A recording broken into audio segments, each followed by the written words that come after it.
성경에 등장하는 베드로 사도의 마지막 사역 세 가지를 말씀을 드렸습니다. 첫 번째는 우리가 지난번에 살펴본 것처럼 애니야를 고치고 또 도르가를 일으켰던 타인을 건져내는 사역입니다. 그리고 두 번째로 등장하는 사역이 오늘 본문입니다. 오늘 본문을 통해서 우리는 나를 건져내는 사역, 이것을 나누도록 하겠습니다. 그리고 다음에 살펴볼 것은 감옥에 갇혔다 풀려나게 되고 헤롯 왕이 죽게 되는 대적으로부터 건져주시는 사역, 바로 이것을 나누면서 사도 베드로가 중심이 되어서 등장하는 성경의 마지막 사역의 기록을 우리가 살펴보려고 합니다. 여러분들은 성숙한 신앙인을 꿈꾸고 계십니까? 어떤 분들은 더 성숙하기를 원하실 수 있지만 어떤 분들은 조금 두려운데 그냥 나는 이대로가 좋은데 이런 마음을 가지실 분도 계실 것이라고 생각됩니다. 내가 원하고 원하지 않고에 상관없이 여러분들의 부모가 되시는 하나님은 여러분들이 신앙적으로 성숙하기를 간절히 원하십니다. 아브라함을 택하시고 그를 만나 주실 때 나는 전능한 하나님이라 너는 내 앞에 행하여 완전하라 이렇게 말씀하십니다. 그리고 마태복음에도 보게 되면 예수님께서 말씀하시기를 그러므로 하늘에 계신 너희 아버지의 온전하심과 같이 너희도 온전하라 이렇게 이야기합니다. 우리의 아버지 되시는 하나님, 그분이 온전하시니 우리도 온전케 되는 것, 그것이 바로 우리 주님께서 원하시는 우리의 신앙의 성숙의 모습이에요. 성숙한다라는 것은 몸과 마음이 함께 어른스러워진다라는 뜻이지요. 몸만 자라는 것이 아니라 마음만 자라는 것이 아니라 몸과 마음이 균형 잡혀서 어른스러워지는 것을 성숙했다라고 이야기합니다. 바로 그와 같이 우리의 신앙의 성숙은 우리의 외면의 행위들 뿐만이 아니라 우리의 내면에 있는 깊은 것까지도 예수 그리스도를 닮아가며 성숙해 갈 때 그것을 진정한 신앙의 성숙이라고 이야기해 볼 수 있을 것입니다. 그래서 하나님은 우리의 삶을 성숙토록 하시기 위해 여러 가지 사건들을 우리의 삶에 허락하실 때가 있습니다. 우리는 그 사건들을 통해서 이것이 개인의 일이든 사람과의 어떤 관계의 문제든 아니면 조금 더 큰 사회나 어떤 환경의 변화의 문제든 이러한 문제들을 통하여서 사실은 언뜻 보아서는 알 수 없었던 우리 내면의 어떠한 깊은 마음들을 들여다보게 하시고 그것을 살피게 하시는 것이지요. 하나님은 우리의 아버지 되신다면 그 아버지가 자녀의 성숙을 바라는 건 당연하지 않겠습니까? 여러분들이 하나님의 자녀요, 거룩한 하나님의 성도라면 하나님은 여러분들의 삶 가운데 이러한 사건들을 만들어내실 것입니다. 그리고 우리는 그 사건들을 통하여서 외면뿐만 아니라 내면 깊숙한 곳까지도 주님을 닮아가는 성숙한 신앙인으로 빚어져 가게 될 것입니다. 우리는 오늘 본문을 통하여서 한 사람 베드로를 하나님께서 어떻게 빚어가시는지를 살펴보겠습니다. 그리하여서 진리와 상관없이 살았었던 그를 택하셔서 진리 안에서 살게 하시고 그것이 그의 온 존재 가운데 역사하는 진리로 숨김없이 드러나게 하시는 하나님의 빚어가심의 이야기를 보게 될 것입니다. 그리고 우리는 그 이야기를 통하여서 그것이 베드로만을 위한 것이 아니라 나의 이야기라는 것을 발견하게 되기를 간절히 소망합니다. 자, 우리는 여기서 충돌을 경험하게 됩니다. 안과 밖의 충돌입니다. 이 무슨 일이냐? 먼저 지도를 보도록 하겠습니다. 우리가 지난번에 살펴본 것처럼 예루살렘에 있었던 베드로가 두루 다니며 주의 복음을 전파하다가 룻다에 이르러서 애니야라고 하는 사람을 그의 질병에서 일으키게 됩니다. 그리고 나서 욥바로 건너가서 도르가를 죽음에서 일으키게 되지요. 그리고 욥바에서 보면 무두장의 시몬이라는 사람의 집에 여러 날 머물렀다. 여러 날이라고 성경에서는 강조하면서 그의 머물을 이야기하고 있습니다. 무두장이라는 것은 가죽을 다루는 사람입니다. 가죽을 다룬다는 것은 죽은 짐승을 다루어야 되는 문제이고 이것은 유대인들이 보았을 때 매우 부정한 일입니다. 레위기 11장에 보면 죽은 짐승의 시체를 만지면 그 사람은 부정하게 된다라고 이야기하고 있기 때문에 그렇습니다. 이것은 율법적으로도 부정한 사람일 뿐만 아니라 그 가죽을 벗겨내고 털을 제하고 하는 모든 과정 자체가 굉장히 불결한 일입니다. 그래서 당시의 어떤 기록에 의하면 한 여인이 남자와 결혼했는데 이 사람이 무두장이었어요. 그러면 이혼을 할 수 있는 권리가 여성에게 주어진다라고 합니다. 심지어는 무두장인지 알고 결혼했는데도 너무 불결해. 그래도 이혼할 수 있다라고 합니다. 그만큼 이 무두장이라는 직업은 사람들로부터 매우 천시를 받는 직업이었고, 사람들이 사는 성읍 밖에서 또 이 가죽하다 보니까 물이 많이 필요하잖아요. 그래서 이 요빠라는 해양 도시, 그 항구 도시에서 그는 사람들과 떨어져서 이렇게 살고 있었던 것으로 보입니다. 바로 그 무두장의 집에서 거하게 됩니다. 그런데 이 요빠에 있다가 그 시몬이라는 사람의 집에 있다가 정오쯤 되어서 굉장히 시장했어요. 그 시간에 옥상으로 올라갑니다. 옥상으로 올라가서 기도를 하게 되는데, 그 기도 가운데 환상을 보게 됩니다. 그것은 바로 하늘로부터 큰 보자기가 내려오고 그 보자기 안에 여러 가지 짐승들이 담겨 있습니다. 율법에서 말씀하시는 부정한 짐승들이었어요. 하나님은 그것을 먹으라, 일어나 잡아 먹어라 라고 하십니다. 베드로가 말합니다. 하나님, 나는 이 부정한 것을 난 먹어본 적이 없습니다. 나는 먹지 않습니다 라고 거절합니다. 하나님이 정하다 하신 것을 내가 속되다고 하지 말아라. 일어나서 먹어라. 아니요, 하나님, 나는 그것을 먹을 수 없습니다. 나는 부정한 것을 먹지 않는 사람입니다. 이것을 3번이나 반복합니다. 이 베드로 하면 자꾸 3번이 나오는 것 같습니다. 그렇게 하나님의 명령에 대해서 거부하였던 베드로가 일어나서 어리둥절하면서 도대체 이것이 무슨 일인가라는 것을 곰곰이 생각합니다. 그럴 때에 약 50km 떨어져 있는 가이사라는 지방에 살고 있는 고넬료라는 백부장이 있습니다. 베드로의 환상 하루 전에 그는 천사의 음성을 듣게 되었고, 베드로를 청하라는 그 요청에 의해서 사람을 보내고, 이제 하루가 지나고 요빠에 그가 보낸 사람 3명이 도착을 하죠. 그때 환상을 보고 고민하고 있었던 이 베드로를 사람들이 만나게 됩니다.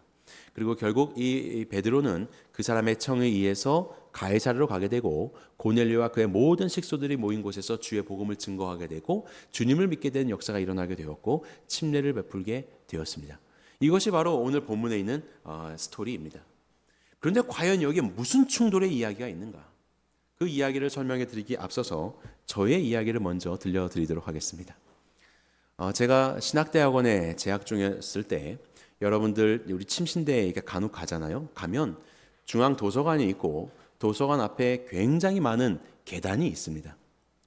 그런데 어느 날 이렇게 가고 있었는데, 덩치가 저보다 키도 훨씬 크고 옆으로도 큰 아주 거구인 한 학생이 딱 봐도 몸이 불편해요. 몸이 불편한 그 학생이 계단을 뒤뚱뒤뚱 하면서 간신히 내려오고 있는 것입니다. 그래서 제가 이거 도와줘야지. 그래서 얼른 달려갔어요. 얼른 달려가서 붙잡아서 계단을 하나씩 내려오는데 정말 힘들었습니다. 너무 무겁더라고요. 그래서 다 내려왔습니다. 그러면서 이런저런 이야기를 하는데, 이 친구는 어느 과에 재학 중인 학생이고 어떤 것이 불편하고, 그래서 계단을 오르내리는 게 참 힘든데 심지어 지난번에는 계단 내려다 구른 적도 있다. 이렇게 이제 이야기를 했어요. 그래서 그 친구의 실명을 말씀드릴 수 없기 때문에 제가 영수라고 하겠습니다. 그래서 영수는 참 그 어려운 몸을 가지고, 힘든 몸을 가지고 그렇게 학교 생활을 하고 있었던 친구였습니다. 그 전에도 그렇고 제가 가끔씩, 그 친구가 워낙 거구였기 때문에 이렇게 눈에 띄거든요. 멀리서라도 봤는데, 그날 이후로는 학교에, 교정에서 늘 볼 때마다 영수의 이름을 불렀습니다. 영수야, 잘 있었어? 영수야, 도와줄까? 그래서 계단을 오르면 늘 도와주고 멀리서라도 응원해주고, 이제 그런 신학생으로서 살았던 것이죠. 그러다 어느 날 점심시간이 되었습니다. 제가 너무 배가 고팠는데 없는 돈을 긁어 모아서 친구와 함께 탕수육을 샀습니다. 짜장면 먹을 돈 없고 탕수육 한 그릇 하나만 딱 샀어요. 그래서 탕수육을 사서 우리가 이거 맛있게 먹자 해서 기숙사의 한 공간으로 이제 가서 이걸 뜯어서 먹으려고 하는데, 아무도 없는 줄 알았던 그 공간에 한 명이 앉아 있는 겁니다. 영수가 앉아 있었습니다. 그런데 그 친구가 저희 쪽으로 앉아 있는 것이 아니라 저쪽 창밖을 보면서 그 뒷모습이 이게 보이는 거예요. 그래서 조심스럽게 탕수육을 깠습니다. 이 친구가 워낙 거구이기 때문에 아마 같이 먹으면 거의 반은 없어질 거라고 생각이 들었습니다. 어떻게 구한 탕수육인데. 그래서 그렇게 탕수육을 조심조심 까면서 이렇게 말도 조심조심 하면서 그렇게 탕수육을 먹으려고 했는데, 제 마음이 자꾸 걸리는 거예요. 평소에는 영수 보자마자 맨날 소리 지르고 인사하고 그랬었던 이 전도사가 어떻게 그 탕수육 그 먹는데 먹어보겠냐고 얘기도 안 하고 조심조심 그 냄새 다 나고 있는데 그렇게 있는가? 이게 너무 창피스러웠던 겁니다. 그래서 제가 가서 얘기했습니다. 영수야, 탕수육 먹을래? 하고 물었어요. 답이 없는 겁니다. 이렇게 보니까 졸고 있는 거예요. 그래서 더 조용히 돌아와서 잘 됐다라고 생각하고 탕수육을 조심하게 까가지고 조금 먹고 이제 해치웠지요. 제가 이 일이 지금까지도 생각나는 이유가 무엇이냐면, 나는 왜 늘 영수를 불렀던가, 이것입니다. 그 사람들이 있는 공공의 장소에서 영수만 나타나면 영수 부르고 늘 도와줄 거 없는지 묻고 그렇게 살았었던 그 생활의 근본 이유가 무엇이었던가? 혹 나는 사람들 앞에서 이렇게 선행을 하는, 누가 보더라도 불편한 이 친구를 늘 기꺼이 돕는 사람으로서 보여지기를 원했고, 그래서 아무도 없는 바로 그곳에서 나의 이 시장한 기운 가운데 있는 바로 그 시간에는 탕수육보다도 못한 영수로 그렇게 내 마음속에서는 가지고 있었던 것 아닌가? 나는 영수를 사랑하고 그를 돕는 자가 아니라 오히려 그를 이용해서 나의 어떠함들을 드러내고자 하는 그런 학생은 아니었던가? 라는 생각이 제 마음을 찌르게 되면서 아직도 제 기억 속에는 그때의 그 탕수육 사건이 있는 것입니다. 충돌입니다. 나는 사랑하는 줄 알았고 나는 좀 괜찮은 학생인 줄 알았습니다. 하지만 사실 어떤 상황이 이르러 내 마음속 깊은 곳에는 그를 사랑하지 못하고 있었던 너무나도 이기적인 모습을 발견하게 되는 것이죠. 오늘 이 본문에서의 베드로가 바로 그와 같습니다. 그는 그리스도인입니다. 그런데 그는 또한 유대인이었죠. 유대인으로서는 먹지 말아야 할 유대인의 율법의 그 말씀, 그는 그리스도인으로서 당연히 이방인들에게 복음을 증거할 수 있고, 당연히 율법을 넘어서서, 예수님도 그런 말씀하셨잖아요. 사람의 입으로 들어가는 것이 그를 부정하게 하는 것이라 사람에게서 나오는 것이 부정한 것이다. 예수님의 수제자인 베드로가 그것을 몰랐을까요? 주님께서 다시 제정하신 그 유대인의 정결법과 장로들의 전통에 대해서 아마도 이 베드로는 알고 있었을 것입니다. 그런데 그것이 먹는 게 부정하다고요? 나는 그런 부정한 것을 먹어본 적이 없다고요? 아니요. 이미 그가 있는 곳은 지금 무두장이의 집입니다. 그 부정한 곳에서 여러 날 유하였다. 여러 날을 먹고 마시며 지냈던 사람이 베드로입니다. 어떻게 자신을 깨끗하다고 율법 안에서 그렇게 이야기할 수 있겠습니까? 이미 그는 알고 있었을 겁니다. 하나님은 빌립 지사님을 통하여서도 사마리아 땅 가운데 복음을 전하셨죠. 그리고 유대인들의 입장에서는 율법을 넘어서서 혈통으로도 이미 이방인과 같이 된 그 사마리아인들을 배척하였는데, 사마리아인들이 베드로가 안수하자 성령님이 임하게 되고 예수를 믿게 된 역사를 확인하였습니다. 그리고 베드로는 사마리아 인근 지역을 돌아다니면서 전도를 하였지요.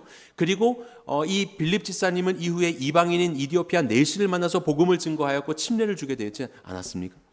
이런 일들이 이미 벌어지고 있습니다. 이미 주의 복음은 유대인들을 넘어서서 사마리아와 이방인들에게까지 지금 전달이 되고 있는 것입니다. 단순히 이 교회 시대뿐만이 아니라 그 전에 예수님은 어떠셨습니까? 예수님도 사마리아 땅에 가서 수가성에서 여인을 만나고 복음을 증거하셨지요. 사마리아 사람인데 말입니다.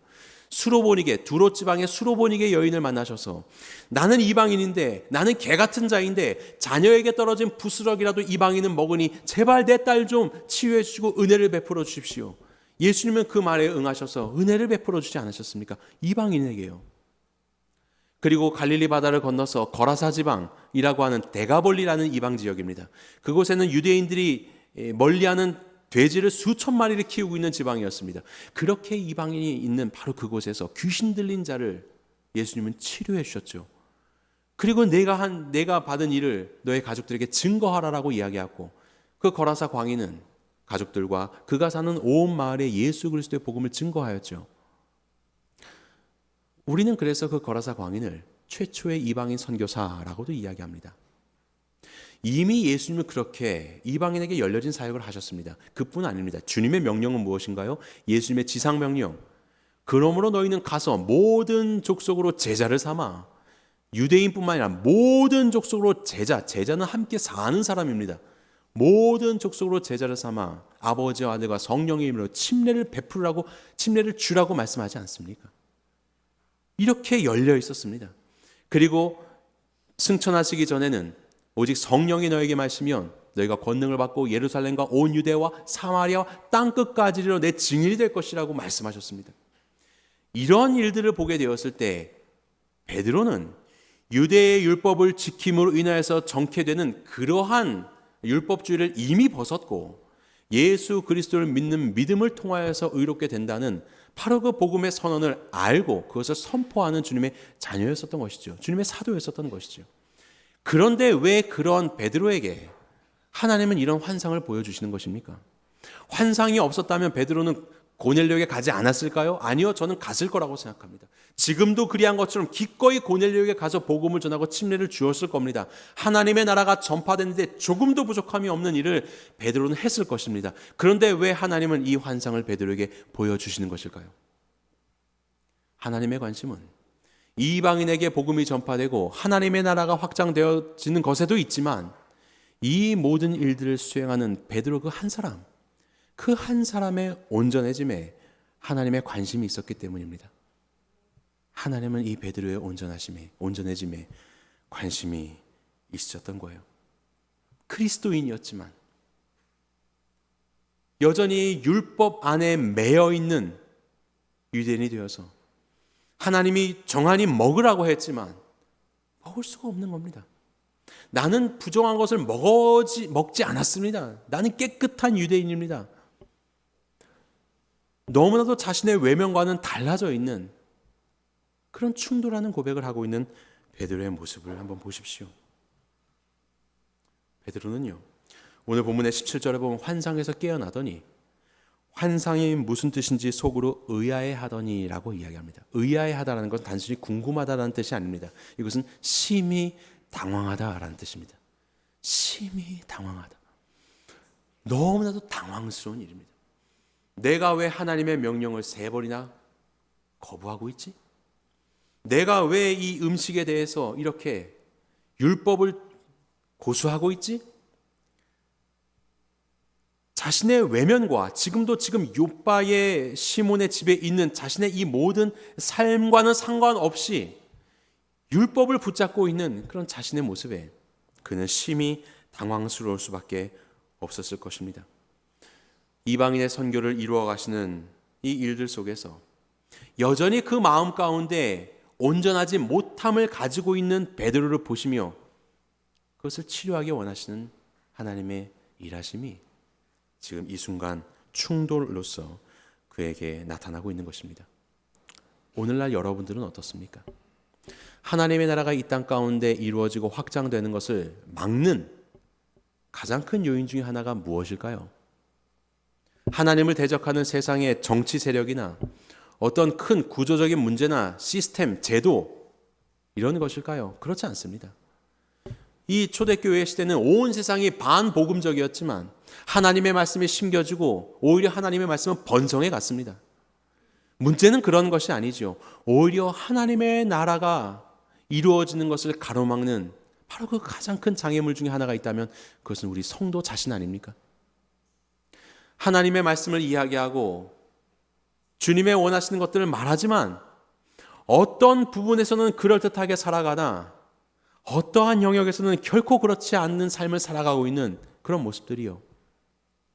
도대체 그의 신앙에 일관성이 없고 날마다 바뀌어지는 그런 모습 속에서 우리가 말하고 있는 예수 그리스도의 복음이 힘을 잃어버리게 되는 것, 이것이 바로 하나님의 나라를 확장시키는 데 가장 큰 걸림돌이 되어가고 있는 것 아니겠습니까?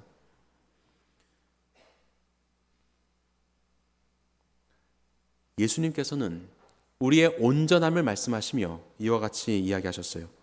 너희가 너희를 사랑하는 자를 사랑하면 무슨 상이 있으리요? 세리도 이같이 아니하느냐? 너희 형제에게만 무난하면 남보다 더하는 것이 무엇이냐? 이방인들도 이같이 아니하느냐? 그러므로 하늘에 계신 너희 아버지의 온전하신 것 같이 너희도 온전하라. 온전함을 말씀하시는 예수님의 이 말씀에 사랑을 말씀합니다. 단순히 뭐 어떤 보여지는 신앙의 행위들, 이건 얼마든지 우리가 흉내낼 수 있습니다. 하지만 사랑이라는 것은 우리의 내면에서부터 있는 것이죠. 너희가 정말로 사랑하느냐? 라는 것입니다. 사랑받을 만한 자를 사랑하는 것은 무슨 유익이 있느냐? 형제를 사랑하는 것, 너희의 취향에 맞는 자, 너희의 경향에 맞는 자에게 마음을 쏟는 것, 그것은 세상도 그렇게 한다. 그렇지 않은 자에 대해서 너희는 어떻게 사랑하느냐? 너희와 부딪히고 있는 자에 대해서, 너희와 다른 자에 대해서 원수도 사랑하라는 그 말씀. 이 말씀을 통해서 하나님은 성도된 삶이 무엇인지, 그 내면에서부터 성도된 삶이 무엇인지를 우리에게 도전하고 계시는 것이죠. 하나님이 온전하신 것처럼 너희도 온전하라라고 이야기하는 것입니다. 세상은 그래도 너희는 그래서는 안 된다라고 우리의 연약함들을 말씀하고 있는 겁니다. 환상이 없었다면 여전히 복음은 그렇게 전파되었을 것입니다. 하지만 베드로는 그 깊은 내면 속에서 여전히 온전하지 못한 존재로서 열심히 사역하면서 살아갔겠죠. 하나님의 관심은 세상의 복음화도 있지만 하나님이 사랑하는 그 한 영혼 베드로의 온전함이 하나님의 관심이었습니다. 하나님은 그렇게 저와 여러분들에게도 관심을 갖고 계십니다. 저와 여러분들이 외면뿐만 아니라 저 깊은 내면에서부터 온전해지는 그런 성도가 되기를 우리 주님은 간절히 원하고 계시는 거예요. 그래서 우리는 이어서 안과 밖의 화합의 이야기를 보게 됩니다. 여러분들 한 50년 정도 된 영화 대부 아십니까? 대부 1, 2, 3. 3는 뭐 90년대인가 나왔나요? 그랬었는데 대부의 3탄에 보시게 되면 알파치노가 이제 마피아의 두목이 되지 않습니까? 그래서 그 알파치노가 그동안 너무 불의하게 살았던 것들을 좀 청산하고 좀 나름대로 의미 있는 삶을 살기 위해서 여러 가지 사업을 펼치려고 하는데 그것이 잘 안 되는 거예요. 자꾸 일이 꼬여지는 겁니다. 그래서 그 이유가 무엇인지를 곰곰이 살펴봤더니 당시의 교회라고 할 수 있는 로마의 교황청과 바티칸의 은행이 연루되어 있어서 그들이 불의한 방법으로 이 모든 것들을 착취하고 있다는 것을 발견하게 됩니다. 어떻게 교회가 이렇게 할 수 있는가? 라고 너무나도 마음이 어려워서 당시에 가장 덕망이 높았었던 주교 중에 하나인 람베르트 그 신부를 찾아가게 됩니다. 그리고 자신의 이런 이야기들을 이야기해요. 그랬더니 이 신부가 분수대에 있는 자갈을 들어 올립니다. 그리고 그 자갈을 깨버립니다. 보십시오. 이 자갈은 이 분수대에서 수백 년간 있었습니다. 이 물속에서 수백 년간 있었지만 그 속은 전혀 물이 스며들지 못하고 있습니다. 이처럼 하나님의 말씀을 전하며 살아간다고 하는 교회가 결코 그들의 마음속 깊은 곳에는 예수 그리스도의 말씀이 들어가 있지 않아서 지금 이와 같은 모습이 되고 있는 것입니다. 라고 이야기를 하였습니다. 바로 이것입니다. 주의 말씀이 우리 안에 있다고 한들 그 말씀들이 우리가 가지고 있는 세속적인 욕망들, 나의 편견들, 바로 그런 것들로 인해서 이것이 다 감춰져 있어서 주의 진리의 말씀이 드러나지 못하고 있는, 숨겨져 버리고 있는 그런 모습들이 혹 우리의 모습은 아닙니까? 그래서 우리의 삶의 깊은 곳을 살펴보면 겉모습은 신앙인인데 사실 깊은 곳은 그렇지 않아서 시시때때로 일관성 없게 변해버리고 마는 그런 신앙의 모습을 살아가는 것이 혹 우리의 모습은 아닙니까? 베드로는 이야기합니다. 베드로가 입을 열어 말하되 내가 참으로 하나님은 사람의 외모를 보지 아니하시고 각 나라 중 하나님을 경외하며 의를 행하는 사람은 다 받으시는 줄 깨달았도다. 여기에 있는 이 말씀들은 신명기의 말씀과 이사야의 말씀을 인용한 것입니다. 그가 이미 알고 있었던 이 말씀을 나는 참으로 깨달았다라고 이야기를 합니다. 여기서 참으로라는 것은 알레테이아라는 말입니다. 이것의 어원적인 의미를 살펴본 의미가 뭐냐면 숨겨지지 않는다는 뜻입니다. 탈은폐. 이것을 라틴어로 하면 베리타스라고 합니다. 베리타스. 많이 들어보시죠. 베리타스. 이 진리. 그 진리가 있는데 그것이 감춰져 있는 거예요. 숨겨져 있는 거예요. 그것을 숨겨지지 않는다. 그래서 그것을 발견하게 된다. 이것이 알레테이아. 그것이 진실이고 진리인 것이죠. 그렇게 바로 이 베드로는 내가 참으로 하나님은 당신의 말씀과 같이 세상적인 기준 속에서 사람을 보는 것이 아니라 믿음으로 인해서 구원하신다는 사실, 42절과 43절에서도 말씀하셨던 그 말씀이 참된 것이라는 것을 베드로는 이제 내가 깨달았다. 내가 참으로 알게 되었다. 그 모든 껍질들이 벗어졌다라고 이야기를 하고 있는 것입니다. 이제 드디어 베드로는 그가 알고 있는 말씀과 함께 아는 자로서 그의 내면이 변화하게 된 것이죠. 근데 그가 알고 있는 그 말씀이 그 안에 드러나게 되므로, 숨겨지지 않게 되므로 그의 내면이 하나님의 말씀과 하나로 채워지게 된 것이지요. 그것이 바로 하나님께서 베드로에게 요구하셨던 변화의 모습인 것입니다. 42절과 43절 보겠습니다. 한 목소리 읽어볼까요? 시작. 우리에게 명하사 백성에게 전도하되 하나님이 살아있는 자와 죽은 자의 재판장으로 정하신 자가 곧 이 사람인 것을 증언하게 하셨고 이에 대하여 모든 선지자도 증언하되 그를 믿는 사람들이 다 그의 이름을 힘입어 죄사함을 받는다 하였느니라. 아멘. 구원을 얻는데 어떤 유대의 율법이 필요한 것이 아니라, 어떤 정한 짐승 부정한 짐승이 있는 것이 아니라, 우리를 위해서 죽었다가 사신 예수 그리스도를 믿는 믿음으로 인하여서 우리가 그의 이름을 힘입어 죄사함을 얻는다. 예수님 외에 다른 어떤 이름도 구원에 필요한 것이 아니라는 바로 이 사실, 이 명백하고도 이미 알고 있었던 이 사실이 그의 내면 깊숙한 곳에서도 숨겨지지 않고 드러나기를 우리 하나님께서는 원하셨고, 그렇게 그에게 참으로 깨닫게 하는 역사를 이루어내신 것입니다. 가이사랴에 있었던 고넬료, 그에게 찾아오는 것은 가이사랴에 살고 있었던 빌립 지사님, 빌립 지사가 가이사랴에 살고 있었거든요.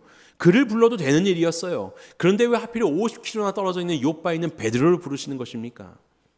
하나님은 그를 통하여서 이 일을 원하셨기 때문에 그런 것이에요. 그를 온전하게 빚어가기를 원하셨기 때문에 그러셨던 것입니다.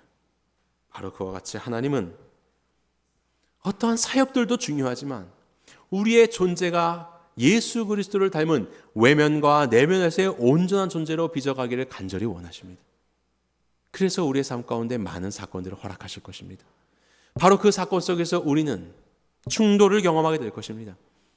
그리고 그 속에서 정말로 내 마음속 깊은 곳에 주의 말씀이 비추어지고 있는가?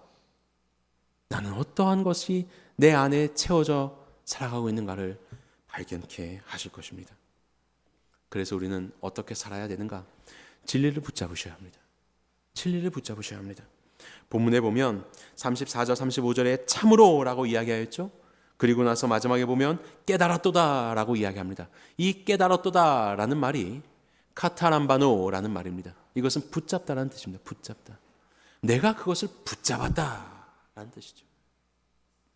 하나님께서 말씀하셨죠. 베드로야 일어나 이것을 먹어라. 먹어치워라 라고 했는데 베드로는 먹지 않습니다. 3번이나 거절합니다. 여전히 율법의 어떠함들이 자신의 유대인으로서의 선민의식이 자기를 붙잡고 있는 것이죠. 그것을 붙잡고 자기도 놓지 않고 있는 것이었습니다. 하지만 하나님은 그것을 거기에 붙들리지 말고 그런 것들은 먹어치워버려라. 너는 이 진리의 말씀에 예수 그리스도를 믿는 믿음으로 인하여서 의롭게 된다는 이 진리의 말씀에 온전히 붙들려라 라고 그렇게 말씀하고 계시는 것 아니겠습니까? 하나님의 말씀을 붙드는 삶이요. 여러분들의 그 모든 사건과 충돌 속에서 여러분들은 무엇을 묵상하십니까? 무엇을 찾고 계십니까? 하나님의 말씀을 묵상하시기 바랍니다. 주의 말씀을 읽으시기 바랍니다. 주께서 말씀하셨으면 그것을 아멘으로 여기시고 말씀을 붙잡으십시오. 세상에는 나의 세속적인 욕망과 나의 취향과 나의 어떠함들을 붙잡지 마시기 바랍니다. 우리는 주의 말씀으로 지어진 존재입니다. 그렇기 때문에 말씀의 비춤과 말씀의 능력이 우리 안에 은폐가 되지 않도록 더욱더 주의 말씀을 붙잡으면 그것을 드러내는 그런 성도의 삶을 살아야 합니다. 그런 드러내심 속에서 비록 그것이 우리에게는 아픔으로 다가올 수 있지만 하나님은 우리를 빚어가시며 진정 내 중심에 하나님의 말씀이 있어서 그 진리의 말씀이 숨겨지지 않고 비춰져 나의 내면뿐만이 아니라 나의 모든 외면도 온전하게 만들어가 계시는 것이지요. 우리는 어떻게 이 말씀을 붙잡을까요? 인정하고 붙잡아야 되는 것입니다. 베드로는 피하지 않았습니다. 도대체 이것이 무슨 일인가 하고 피해버리지 않았습니다. 고넬료가 보낸 사람이 도착할 때까지 그는 이 환상에 대해서 계속해서 고민하며 생각하고 있었다라고 본문은 말하고 있습니다. 여러분들의 그 부딪히는 순간 속에서 나에게 말씀하신 하나님의 말씀이 무엇인지를 곰곰이 살피십시오. 그리고 그것을 지속적으로 붙잡으셔야 합니다. 이후의 시간이 흘러서 베드로가 정말로 온전한 모습으로 살았을까요? 그렇지가 않습니다. 갈라디아서 2장에 보게 되면 안디옥이라는 이방 도시에서 베드로가 많은 사람들과 같이 식사를 하고 있었는데 그 식사의 자리 가운데 예루살렘으로부터 온 정통 유대인들이 도착한다는 소식을 듣고 은근슬쩍 식사 자리에서 일어나서 자리를 피합니다. 왜 피했을까요? 이방인보다도 더 나은 선민 유대인으로서의 여전히 자기가 붙잡고 있는 그 율법을 놓지 못해서 있지 않았겠습니까? 사람들로부터의 평판, 자신의 지위, 이것이 인간이죠. 이것이 베드로입니다. 도대체 얼마나 더 해야 그 내면 속 깊은 곳에부터 온전해질 수 있단 말입니까? 도대체 이런 사건들 속에서, 그래서 갈라디아서 2장에서 베드로가 얼마나 바울에게 책망을 듣고 있습니까? 당신이 전하는 복음이 그런 것입니까? 예수 그리스도 외에 무엇을 더 붙여야 되는 것입니까?